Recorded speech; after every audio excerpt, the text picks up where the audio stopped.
Saya tidak sedih diusir dari pesantren Gontor. Saya tidak sedih dikeluarkan dari sekolah dan seterusnya. Saya tidak pernah frustrasi karena masalah-masalah keduniaan. Ayah saya meninggal dunia pada umur 49 tahun dalam keadaan rumah kami, tanah kami semua sudah bukan milik kami. Hutang kita sudah, kalau sekarang mungkin miliaran ya.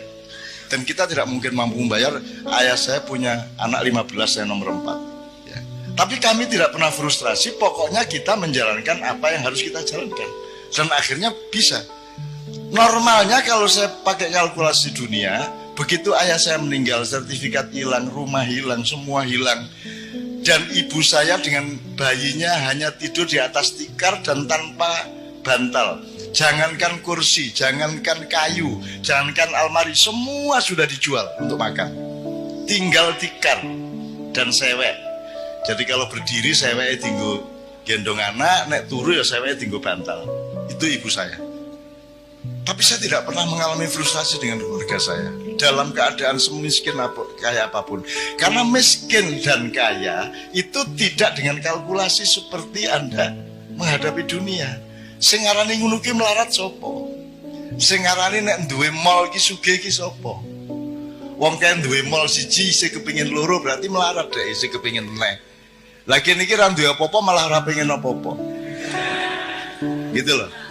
Karena saya sudah cukup, semuanya sudah cukup. Jadi tolong logika dan kalkulasinya dipikirkan lagi, bercermin, menimba dari cermin tadi itu, dipikirkan lagi.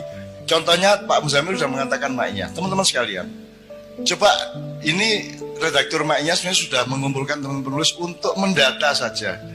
Anda tahu sekarang maknya itu di mana-mana. Di Kalimantan, di Korea, di Batam, di Lampung, di Jawa Barat, di banyak kota, di Jawa Tengah, Jawa Timur, banyak sekali. Saya tidak mengatakan itu keberhasilan.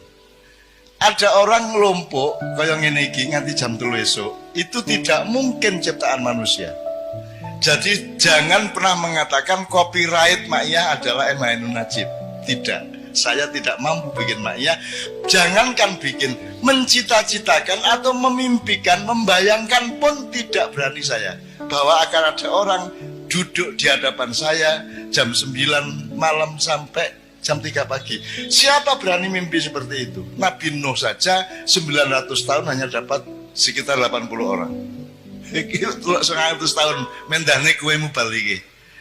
100 tahun bayangke kuwi berarti 90 tahun untuk siji. Gini, jadi ada kalkulasi lagi. Sehebat-hebatmu mencapai sesuatu, menumpuk uang, menumpuk harta, mendaki kursi kekuasaan, sehebat-hebatnya pencapaianmu bisa nggak dibandingkan dengan pemberian Allah kepadamu? Kalau ibarat semua pencapaian hidup manusia itu setetes air, maka pemberian Allah kepadamu adalah 7 air lautan yang tidak pernah kering, meskipun kamu makan dan kamu minum terus menerus. Jadi sehebat-hebat apa yang bisa saya capai di dunia, sepinter apapun, sedahsyat apapun saya ini, tapi tidak bisa mencapai 0,1% dibanding yang Allah kasih kepada saya. Contohnya maknya ini. Dan ini hanya salah satu. Kita sudah mendata macam-macam yang Allah kasih kepada saya, ya. Meskipun saya tidak boleh memakannya sendirian, dan Anda memakannya beramai-ramai seluruh dunia. Aku dhewe ora wani gawe kaya ngene iki sapa? Aja meneh kok makyahan orang nganggo panggung. Ora ana wong sak donya, Mas. Acara kok langsung dep-depan ngene iki, ora ana. Tur ora ana hiasane kek opo kek ora ana. Ora ana kembang pot ning kene apa ora ana. Kita ini tidak macak, kita ini tidak berlagak. Sekarang ini kan Indonesia diisi wong sing macak gagah, macak alim, macak apik, macak merakyat, padahal tidak. Betul enggak? Macak ayu berarti ora ayu. Macak ganteng berarti ora ganteng. Macak sugih padahal berarti miskin. Dan sekarang macak-macak semua. Nah teman sekalian, Anda lihat Gambang ini berapa tahun? 18 tahun. Mau coba syafaat 19 tahun. Kenduri cinta 17 tahun. dan lain-lain. Padang bulan yang mengawali ini semua itu sudah 25 tahun. 25 tahun. Anda bisa hitung. Sekarang Anda minta tolong teman-teman IO atau akuntan, hitung biayanya. Tidak usah biaya seluruh ma'ian, biaya perjalanan saya. Biaya perjalanan saya untuk ma'ian selama 25 tahun ini. Bensinnya berapa, sangunya berapa, sapi turute. Pernahkah kita mikirin biaya itu? Pernahkah kita? Allah kasih semuanya. Allah memberi orang jurono udan duit ya orang. Tapi melalui cahaya yang disinarkan kepada hatimu, sehingga ada sing urun di kaca itu ono sing ben kaca nggawa karpet. Coba. Jadi karpetnya kaca itu uga banget. Ki suwe-suwe dadi agen karpet di Maya. Karena dia bersyukur, dan kalau ini yang kelihatan mata aja luar biasa rahmat Allah yang saya tidak mungkin mampu membuat, teman-teman sekalian, tidak mungkin. Ya. Belum lagi yang aneh-aneh. Jamaah ma'iyah yang bukan jamaah ma'iyah langsung itu jumlahnya mungkin 1000 kali lipat daripada jumlah jamaah ma'iyah yang saya bisa lihat. Dan yang namanya YouTubers itu, ya Allah, kuwi ya wong Jawa, ya wong Batak, ya wong Sunda, ya wong Madura, ya Cina, ya bule, ya wong Arab, ya Sunni, ya Syiah, macam-macam, ya congklang, segala macam. Mereka jamaah ma'iyah, termasuk kiai-kiai. Dan ada yang anak dari Semarang kalau tidak salah, Semarang apa Solo, itu ma'iyahan ke Jombang itu naik motor sendirian, dan dia masih SMA kelas 2 beragama Katolik. Kalau Anda lihat ma'iyahan di mana-mana banyak anak-anak kecil ikut, dan mereka tidak tahu kue kerumun cacilik. Wah, ora tahu toh? Ora tahu. Pernah kamu melihat ada ma'iyahan pakai penjagaan keamanan? Al-Bansur wal Kokam? Tidak pernah ada. Saya hormat kepada teman-teman Banser, Kokam, Satgas PDIP dan seterusnya. Tapi di Ma'iyah ini kita tidak mengancam siapapun, sehingga tidak perlu ada yang menjaga. Karena kita yang akan menjaga semuanya. Dan penjagaannya tidak karena kehebatan silat Anda, penjagaannya karena Anda kesini ini untuk mencari Allah dengan hati yang penuh keikhlasan. Maka itu adalah keamanan yang seaman-amannya. Terakhir, tolong teman-teman ikut mendata, Mas. Saya itu tiap hari, ya Allah, saya tuh sampai kadang-kadang tidak berani berdoa loh. Lah kurang apa tuh Gusti Allah ngasih saya itu? Saya lihat orang jilbaban itu, aku merasa swarga kui. Karena dulu saya memperjuangkan jilbab habis-habisan. Pak Ilyas tahu lah bagaimana dulu tidak ada orang pakai jilbab. Sak kota belum tentu orang 5 pakai jilbab. Dan saya memperjuangkan dengan keliling puisi dan drama lautan jilbab. Kowe iso mbayangke Indonesia dadi lautan jilbab. Saiki lautan ora? Lautan jilbab. Aku biyen kok wani ya ngomong lautan. Mongko kudune jedeng wae ra wani aku. Siapa yang ngasih aku kata lautan itu? Dan sekarang kalau aku melihat toko-toko Anissa, opo-opo, kuwi buatine sugih dodol jilbab, dodol barang-barang Islam. Royal, dan mereka tidak ingat bahwa saya adalah yang memperjuangkan. Royalti terbesar saya adalah karena mereka tidak tahu perjuangan saya. Itu royalti terbesar. Begitu aku merasa, loh kamu kok tidak menghargai saya. Begitu aku punya perasaan seperti itu, Allah, loh kok orang kelingan aku toh, kan gitu. Di Jogja itu di Jalan Ahmad Dahlan itu, Mas, ada deretan warung-warung oseng-oseng mercon. Jadi aslinya itu ada penjual daging yang digoreng pedes sekali di depan PP Muhammadiyah. Aku nek mangkel hatiku karo pemerintah, aku sering makan aksi yang di situ sehingga keringetan saking pedesnya, terus tak sebut oseng-oseng mercon. Akhirnya koran-koran menulis oseng-oseng mercon. Akhirnya saiki Cino-Cino kabeh dodol oseng-oseng mercon, dan mereka tidak tahu bahwa saya yang ngasih nama dan saya yang mengumumkan warung ini tadi. Dan saya jaga jangan sampai mereka tahu. Dan saya menjadi konsumen sekarang di situ tanpa mereka tahu bahwa saya adalah perintisnya. Alangkah indahnya kalau engkau berjasa kepada orang dan orang itu tidak tahu jasa Anda. Itu indah luar biasa. Kalau kamu habiskan jasa itu dengan mengumumkan di dunia, akhiratmu menjadi sempit. Kan gitu. Bahkan saya kalau difitnah orang, dibully, gempar. seru, heboh. Ajaran Cak Nun dihabisin sama Ustadz Abdus Samad. Jadi beratus-ratus adu domba, pembulian, motong-motong omongan saya, memanfaatkan untuk kepentingan ini, kepentingan itu. Teman-teman sekalian, tidak pernah aku sakit hati kepada itu semua. Tidak pernah aku sakit hati. Karena aku mendapat rizki dari Allah dengan semua kejahatan kepada saya itu. Dengan saya menjadi berbuat baik ialah memohonkan maaf dan ampun kepada Allah, kepada orang-orang yang jahat kepada saya. Api orang jaluk ngapura wong. Mereka jahat membuat saya berbuat baik, memohonkan ampun kepada mereka. Jadi jangan pernah khawatir kepada balas dendam saya. Andaikan pun saya santet pada suatu hari, itu untuk kepentingan akhirat. Santet yang terukur. Misalnya dikei laler njero weteng, nilai lumayan tuh, orang loro tuh, mix itu apa gue sing lanang-lanang ora payu rabi ana cah wedok kok seni kok ngremehke gue tak buruki jaba japine. Kutekan ngomong ada. Ngono gue cah wedok terus Kang kok ketok raiku ya sapa ya iki berarti sing nyantet iki berarti. Ini bukan hasil dulu, bukan hasil santet ya Mas. Oke. Jadi teman sekalian kalkulasinya jangan salah. Jadi gini loh. Sekali lagi terakhir. Jangan dipikir kalau Anda fokus memprimerkan akhirat, lantas Anda kehilangan dunia. Coba saya ingin nih, kowe, ini saran saya kepada jamaah sekarang ini ya. Kamu jualan makanan, kamu bikin warung, ya. Fokus kamu itu apa yang kamu senangi untuk kamu jual atau apakah yang akan disenangi pembelimu? Gue nuruti karepmu apa nuruti karepe sing tuku? Berarti kamu melayani mereka, bukan melayani seleramu sendiri, betul? Betul ya? Dan selama kamu buka warung itu, kamu melayani mereka dengan baik, bersikap dengan baik, bersih warungnya, wangi, pokoknya sarwa mengenakkan mereka. Kamu tidak berpikir pembeli akan datang banyak atau tidak, yang penting kamu fokus melayani. Saya oleh Allah diberi fadilah berupa pinter dagang makanan, maka saya lakukan itu. Sementara nek kowe fokusin ila dunya, piye carane ngemplang, ya ta?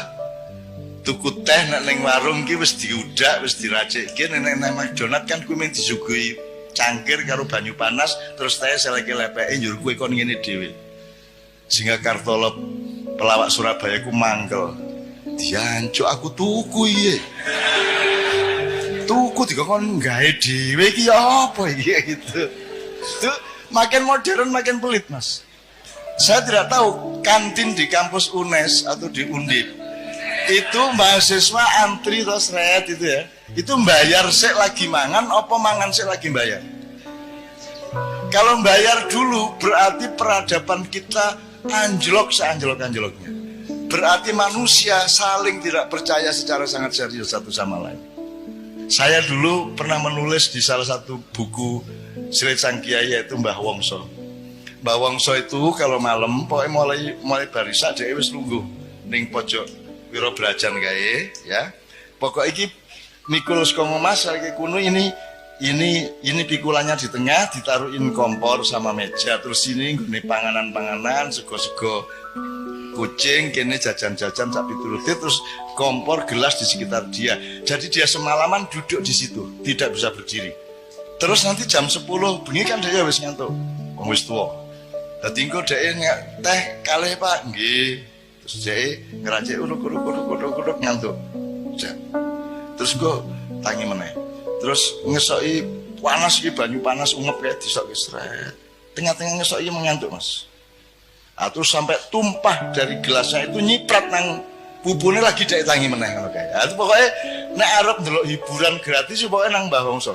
Iki mesti ngontak ngantuk, mesti nginang ini kayak mergo kecipratan kuwi. Bagaimana orang jualan ngantuk semalaman dan dia tidak mengontrol tempenya habis berapa, Pak itu tadi ngabisin kerupuk berapa dan seterusnya, dia tidak mengontrol. Saya hidup ini tidak untuk berjualan atau mencari laba. Saya hidup ini menjalankan dharma bakti saya sebagai hamba Allah. Aku iso ning ngene iki tak lakoni ngene iki kanthi tenanan. Perkara kamu bilang makan tempe telu kok ngaku siji, kowe kerupuk 14 ngaku ming 4. Aku duwe kanca biyen kerupuk seneng banget deh. Dadi nek hitung-hitungan lem nasi berapa? 2,5. Teh 2. Kerupuk 19. Wah kayak mangan kerupuk. Dan itu saya zaman aku kaya sak umur gue ya padha wae melarat aku banding gue saiki iku iso tuku pulsa biyen ra ono. Jadi ada namanya warung Gohiro di Jogja itu. Kita sebut yang menyebut Gohiro itu saya mergo ning nggon cedak beteng kae ono sak keruwekan itu dodol tahu guling. Apa tahu guling? Ya tahu guling. Semacam tahu lontong kalau Jawa Timur.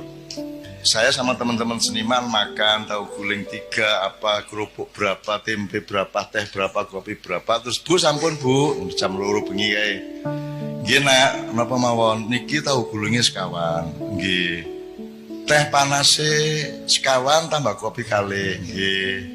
Tempene wau pira 7. Nggih. Kerupuke 20 nggih gitu ya. Wah nggih. Pun pinten Bu? Napa wau?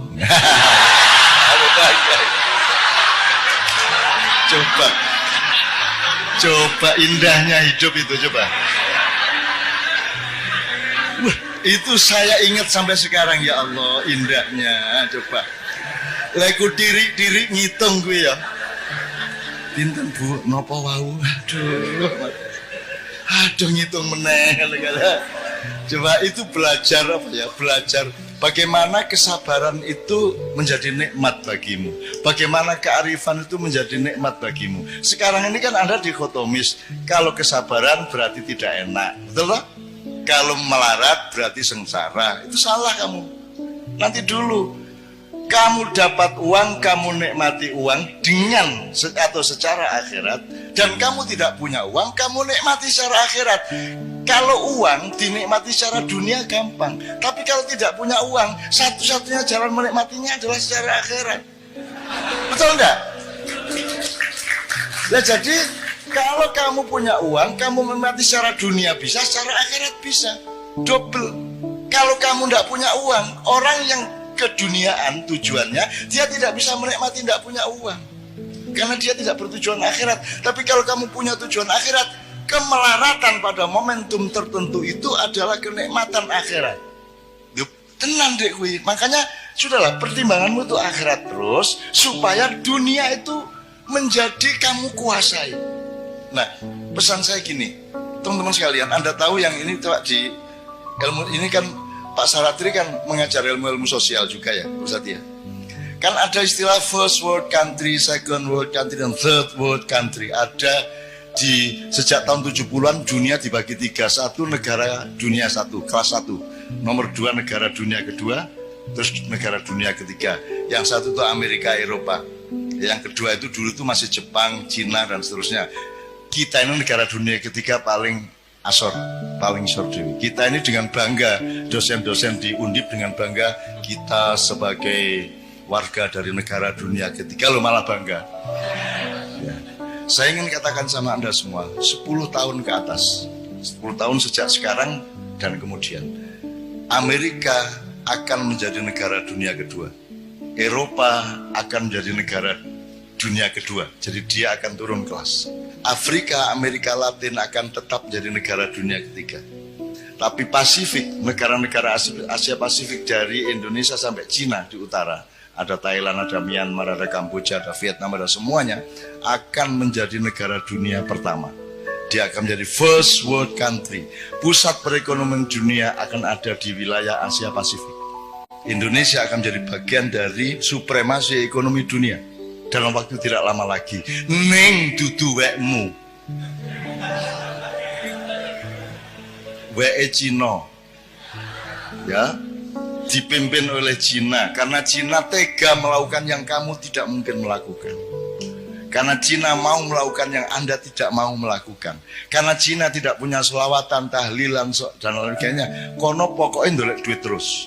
Sementara gue kayak penggawean, tahlilan, gerbek, pengajian, gitu.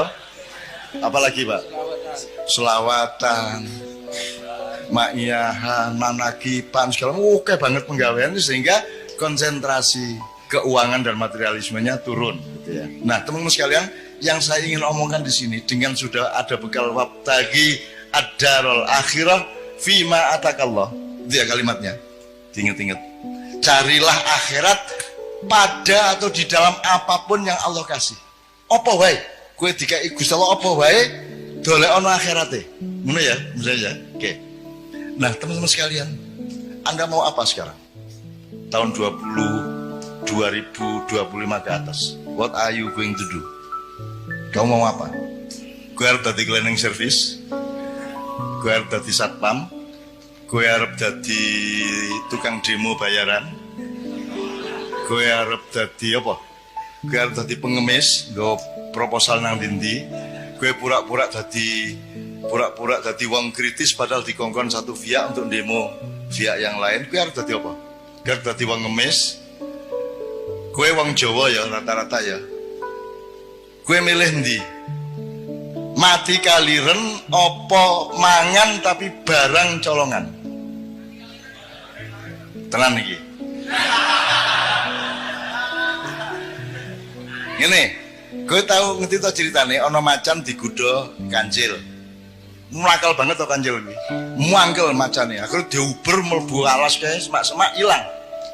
Akhirnya ana kebo. Boh. Ngerti ra ning ndi kancil mang? Ngerti jari kebo ngono.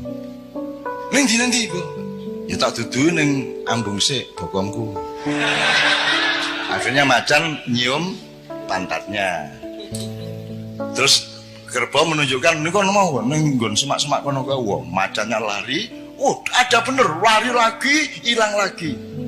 Ketemu babi. Bibi, kowe ndelok kancil ora? Ana kuwi mau mlayu kono. Ning ndi persisnya ning ndi? Ambung sik silitku. Akhirnya si macan ngambung silit babi. Didudui sama babi. Pokoknya ning kono kae ana wit-witan ketoke ndelik ning. Parane karo macan ilang meneh. Akhirnya ketemu siri-siri. Kowe ngerti siri-siri? Ambung sik silit kowe nek pengen ngerti.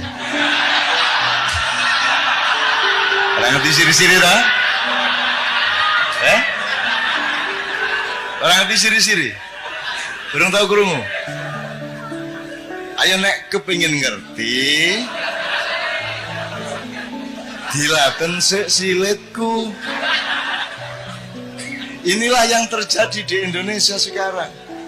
Bukan hanya terpaksa, bahkan orang melamar untuk ngambung silit. Ya rah. Saiki iki ning Indonesia. Sarjana-sarjana, wong pinter-pinter, wong ampuh-ampuh, royoan mbuh universitas iki universitas iku royoan untuk ngelamar ndilat silit ben urip. Ya ra, ben iso mangan, ben duwe mobil apik, ben duwe jabatan, ben iso melu ngerampok, ya ra.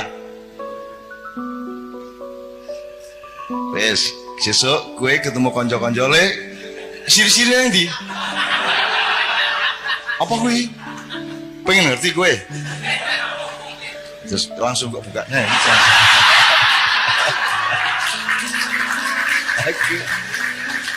Aku nduwe kayak banget ngono-ngono gue. Aku nduwe kanca Pak Muzamil, orang Malang, mau dipecat. Dia kepala sekolah dipecat coba oleh kepala dinas. Gara-gara dia memainkan permainan saya. Jadi saya tuh pernah tahun 76, Anda belum lahir. Saya tuh menjadi juri lomba drama 5 kota sebanyak 53 grup. Tiap malam nonton sampai jam 3 pagi, masing-masing 3 grup. Itu 3 minggu penuh saya tiap malam ngelembur nonton tuh. Lah kesel tuh Mas, susah aku lah yo iseng-iseng gak hiburan. Jadi kira-kira minggu kedua aku bilang panitia ini saya mau ngomong serius ini. Saya tadi kan capek, saya pulang ke Jombang dari Surabaya, saya nemu pistol. ini kan bahaya ini. Tapi ini gimana baiknya? Pistolnya saya apakan? Loh, ya pistolnya saya ini tolong dicari dulu, saya apakan ini? Apa saya serahkan polisi, tentara, atau tolong diantar saya nggak mau bawa pistol kemana-mana. Itu. Wah, akhirnya mereka rapat, Mas, panitia, terus takonan kodim, takonan Kapolres segala macam. Wah, pokoknya sampai sore mereka belum bisa jawab. Menjelang maghrib mereka datang. Cak, ini sudah kita cari jalan. Pokoknya nanti petugas-petugas itu akan rombongan ke sini untuk ngambil pistolnya. Dit ya, tenan ya. Gue gelem tak kandhani pistole. Ini aja rame-rame ya. Aja sapa ngerti ya. Terus tasku tak jupuk ning jero tas ini. Ngadep rono sih, ngadep rono. Terus tak jupuk ngene. Aku ngambal pistol cilik ning ngene. Nganggo pulpen iki lho. Iki pistol bajingan asu. Seneng aku